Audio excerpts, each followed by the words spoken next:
الحمد لله رب العالمين والعاقبة للمتقين والصلاة والسلام على سيد الأنبياء والمرسلين خاتم النبيين محمد وعلى آله وصحبه أجمعين اما بعد۔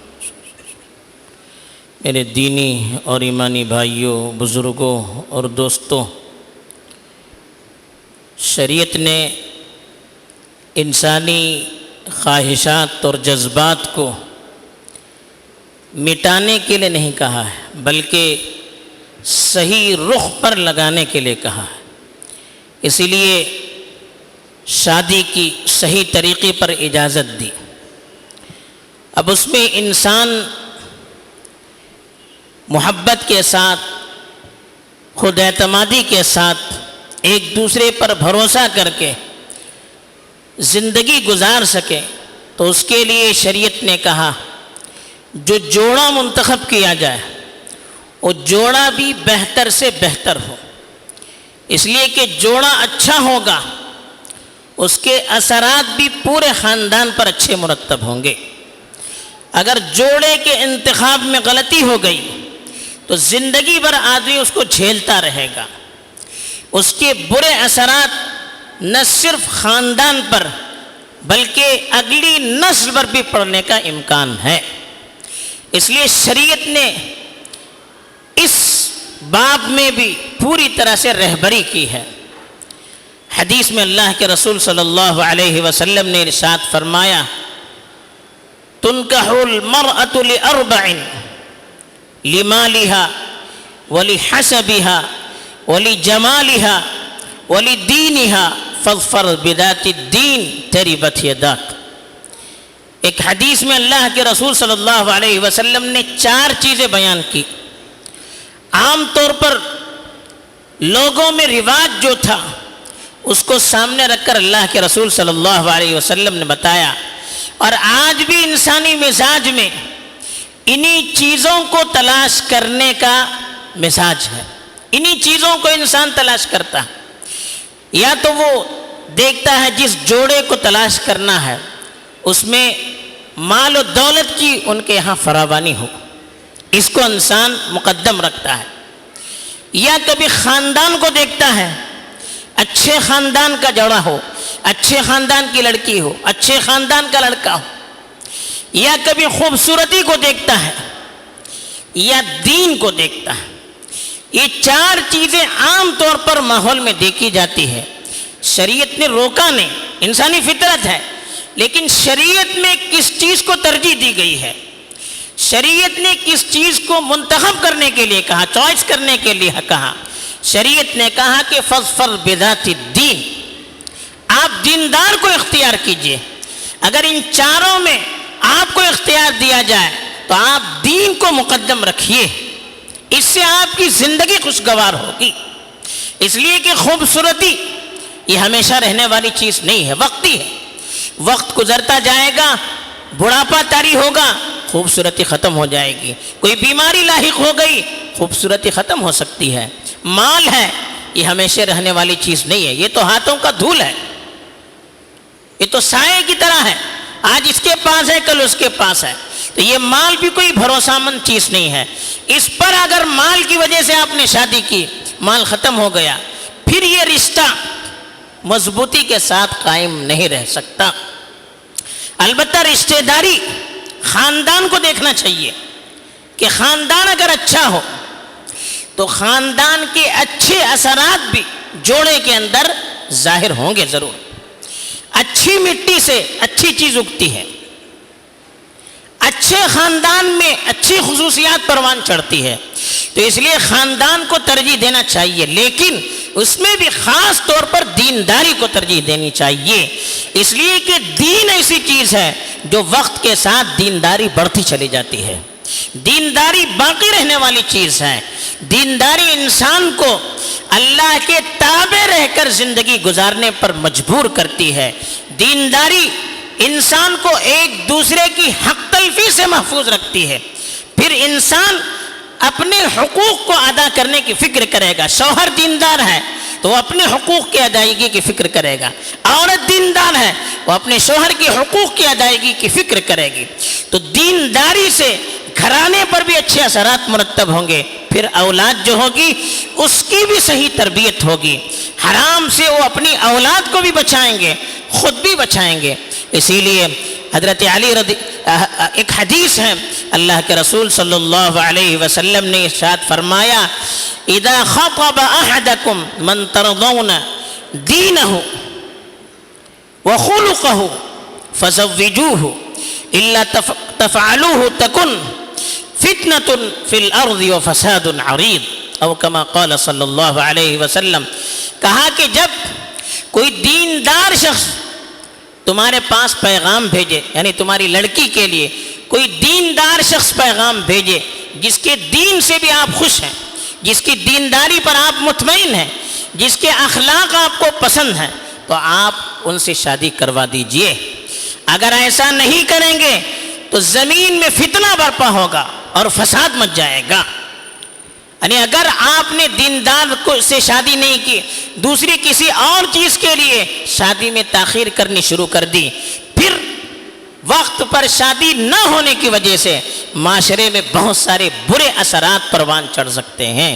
اس لیے دینداری کو ترجیح دینے کے لیے کہا۔ پھر دوسری حدیث میں اللہ کے رسول نے مزید دو چیزوں کی طرف اشارہ فرمایا، کہا تزوج الولود الودود فإنی مکاثر بکم الامم۔ ابو داؤد کی روایت ہے کہ ایسی عورت سے شادی کرو جس میں دو صفتیں ہوں، ایک تو زیادہ بچے جننے کی صلاحیت ہو اس کے اندر، اس لیے کہ شادی کے بہت سے مقاصد میں سے ایک مقصد یہ کہ نسل ہماری باقی رہے، امت میں اضافہ ہو، اولاد کی کثرت یہ بھی خوبصورتی ہے۔ لوگ سمجھتے ہیں کہ کہاں سے رزق کہاں سے آئے گا، کہاں سے اس کی ہم پرورش کر سکیں گے۔ یاد رکھنا چاہیے رزق ہر بچہ اپنے ساتھ اپنا لے کر آتا ہے، کسی کا رزق کسی پر منحصر نہیں ہے۔ تربیت کرنے والے اللہ ہوتے ہیں۔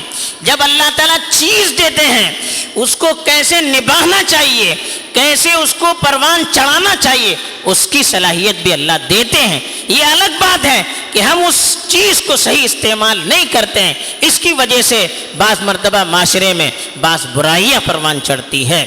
تو اس لیے کہا کہ ایسی عورت سے شادی کرو جس کے اندر بچے جننے کی زیادہ صلاحیت ہو۔ اور دوسری صفت کہا ودود، جو اپنے شوہر کو ٹوٹ کر چاہنے والی ہو، اپنے شوہر سے زیادہ محبت کرنے والی ہو، اس لیے کہ اس سے رشتے میں پختگی آتی ہے، سکون ملتا ہے، اور پھر یہ رشتہ پائیدار ہوتا ہے، مضبوط ہوتا ہے۔ اب یہ صفات کہ وہ عورت اپنے شوہر کو چاہنے والی ہے یا نہیں، اس کے اندر بچوں کو زیادہ جننے کی صلاحیت ہے یا نہیں، اب یہ صفات کیسے دیکھیں گے؟ اس کے لیے کہا گیا کہ اس خاندان کی عورتوں کے بارے میں تحقیق کی جائے کہ ان کا اپنے شوہروں کے ساتھ کیا معاملہ ہے، ان کے ہاں اولاد کی کیا ترتیب ہے، اس لیے کہ عورتوں کے اندر عورتوں کی صفات ہوتی ہیں، تو خاندان والی عورتوں کو دیکھ کر اس لڑکی کو ہم تلاش کر سکتے ہیں، اس لڑکی کے بارے میں تحقیق کر سکتے ہیں۔ ایسے ہی ایک اور حدیث میں مزید دو صفتیں بیان کی۔ اللہ کے رسول صلی اللہ علیہ وسلم نے فرمایا، صالح نساء قریش رکبن الابل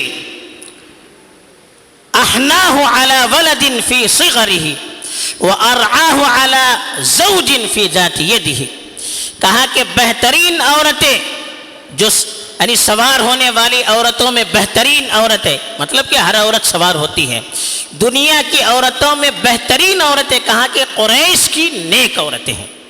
پھر ان کی دو صفتیں بیان کی، کہا کہ بچپن میں اپنے بچوں پر بڑی شفیق ہوتی ہے، یعنی اچھی ماں ہوتی ہے، وہ بیوی کے اندر اچھی ماں بننے کی بھی صلاحیت ہونی چاہیے۔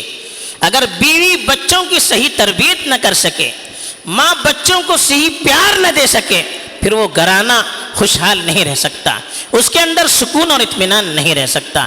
تو کہا ایسی عورت ہو جو بچپنے میں اپنے بچوں پر بڑی مہربان ہو، بچوں کا بڑا خیال رکھنے والی ہو، بچوں کی ہمدرد ہو، بچوں کی دکھ درد کو اپنا دکھ درد سمجھنے والی ہو، اور بچوں کی صحیح طور پر فکر کرنے والی ہو، یعنی ایک وہ اچھی ماں ہو۔ اور دوسری صفت اس کی بتائی کہ وَأَرْعَاهُ عَلَى زَوْجٍ فِي ذَاتِ يَدِهِ، شوہر کے مال کا خیال رکھنے والی ہو، یعنی ایسی عورت جو اپنے شوہر کی کمائی کو بھی دیکھ کر خرچہ کرتی ہو، اس کے مال کی حفاظت کرنے والی ہو۔ آج بڑے مسائل اس میں بھی پیدا ہو رہے ہیں کہ عورتوں کے مطالبات شوہر کی کمائی سے بڑھ کر ہیں، شوہر کی کمائی چھوٹی ہے، بیویوں کے مطالبات بڑے ہیں، اب وہ پورا نہیں کر سکتا تو پھر تال میل نہیں رہ پاتا ہے، آپس میں غلط فہمیاں ہوتی ہے، آپس میں دشمنیاں ہوتی ہے، لڑائی جھگڑے ہوتے ہیں، خلا اور طلاق تک کے مسئلے آتے ہیں۔ اور کبھی شوہر مجبور ہوتا ہے گھر والوں کے مطالبات کو دیکھ کر کہ وہ غلط طریقے سے پھر کمانا شروع کرتا ہے، وہ دیکھتا ہے کہ صحیح طریقے سے کما کر میں اپنی گھر والی کے مطالبات پورے نہیں کر سکتا، پھر وہ غلط طریقوں کو اختیار کرتا ہے۔ تو عورتوں کے لیے بتایا ایسی عورت ہو جو کفایت شعار ہو، یعنی دیکھ دیکھ کر خرچہ کرنے والی ہو، اسراف نہ کرنے والی ہو، اپنے شوہر کی کمائی دیکھ کر خرچہ کرتی ہو۔ کہتے ہیں نا چادر دیکھ کر پیر پھیلایا جائے، تو جتنی اپنے شوہر کی کمائی ہے اس کے مطابق خرچہ کرنے والی ہو، شوہر کا اس معاملے میں تعاون کرنے والی عورت ہے۔ اچھی عورت اگر ایسی گھر میں رہتی ہے، کفایت شعار عورت ہوتی ہے، شوہر کے خرچے کا خیال رکھ کر، اس کی کمائی کا خیال رکھ کر خرچہ کرتی ہے، تو پھر وہ تھوڑی سی چیز پر بھی اپنے گھر میں گزارا کر سکتی ہے، اور اس تھوڑی سی چیز میں بھی اپنے گھر کو وہ جنت بنا سکتی ہے۔ تو یہ تقریباً 9 چیزیں ہیں یہ اللہ کے رسول صلی اللہ علیہ وسلم نے بتائی ایک بیوی کے اندر ہونی چاہیے۔ اور ایک آخری 10ویں چیز جس کو فقہا نے بھی بڑی تفصیل سے بیان کیا ہے وہ ہے کفاءت، یعنی 2 جوڑے جو ہوں میاں بیوی ان کا لیول بھی برابر ہو۔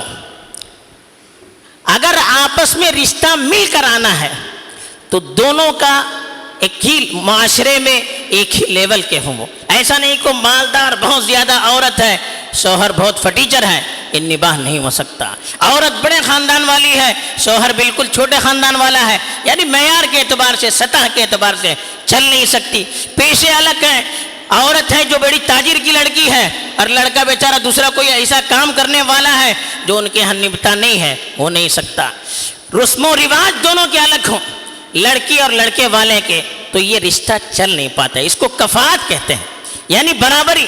اس کو بھی دیکھنا چاہیے، خاص طور پر عورت والوں کو کہا گیا، عورت کے باپ وغیرہ کو، کہ جس لڑکی کو آپ جس خاندان میں دے رہے ہیں اس خاندان کا لیول بھی دیکھ لیجئے کہ آپ کی لڑکی وہاں ٹک سکے گی یا نہیں سکے گی، رشتہ آپس میں نبھ کر آئے گا یا نہیں آئے گا، اس کو دیکھنے کے لیے کہا۔ امام شافعی رحمۃ اللہ علیہ نے حدیث سے مثال دی، حضرت بریرہ ایک عورت تھی جو باندھی تھی، کسی کی غلامی میں تھی، حضرت عائشہ نے خرید کر اس کو آزاد کر دیا، اس کے شوہر بھی غلام تھے۔ آزاد ہونے کے بعد چونکہ شوہر غلام تھے، حضرت بریرہ کو اللہ کے رسول نے اختیار دیا، اگر تم چاہو تو اس شوہر کے ساتھ جو غلام ہے رہ سکتے ہو، اگر تم چاہو تو اس سے الگ ہو سکتے ہو۔ یعنی دونوں کا لیول چونکہ برابر نہیں تھا، ایک غلام تھا اور وہ آزاد تھی، جب تک دونوں غلام تھے جوڑا برابر تھا، یہ آزاد ہو گئی وہ غلام ہی رہا، پھر دونوں کے لیول میں فرق آ گیا۔ اب آزاد اور غلام ان دونوں کے اندر نباہ ہونا بڑا مشکل ہوتا ہے، اس لیے شریعت نے کہا اگر ایسا معاملہ ہو تو پھر اختیار دینا چاہیے۔ حضرت علی کی روایت ہے، 3 چیزوں کے بارے میں فرمایا کہ اللہ کے رسول نے ارشاد فرمایا جب 3 چیزوں میں تاخیر نہ کی جائے، نماز کا وقت ہو جائے تاخیر نہیں کرنی چاہیے، جنازہ حاضر ہو، جنازہ تیار ہو کر حاضر ہو، پھر نماز کا بھی انتظار نہیں کرنا چاہیے، فوراً کرنا چاہیے، یہ افضل ہے۔ تیسری چیز بتائی کہ جب آپ کی عورت کو پیغام آ گیا، وجدت لہا کفءن کہا، کفو کا لفظ یعنی تمہارے لیول کا کوئی لڑکا تمہاری لڑکی کے لیے مل گیا، پھر نکاح کرنے میں تاخیر نہیں کرنی چاہیے۔ تو اس کے لیے بھی کفو کا لفظ استعمال کیا کہ دونوں کا معیار ایک ہو، خاندانی اعتبار سے، پیشے کے اعتبار سے، ماحول کے اعتبار سے، مزاج کے اعتبار سے، رسم و رواج کے اعتبار سے ایک ہی اگر کیٹیگری کے لوگ ہوں گے تو نبھ کر رشتہ آئے گا، ورنہ نباہ مشکل ہو جاتا ہے۔